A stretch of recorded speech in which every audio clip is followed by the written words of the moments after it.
ये जी सफाई करवाई जा रही है। ये बल्दियाती लोग आ चुके हैं, हम यहाँ पे लाए हैं इनको और इनसे कहा है कि सफाई करवाएं। ये शुरुआत हो चुकी है जी। इस कूड़े का ढेर देखा जा सकता है। लाओ ऑन करो, माइक ऑन करो।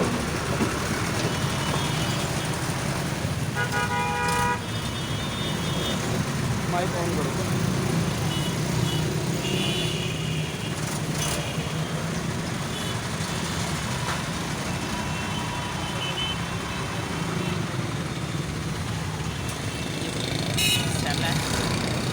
सारा सेल डालो, एक सेल उसमें है।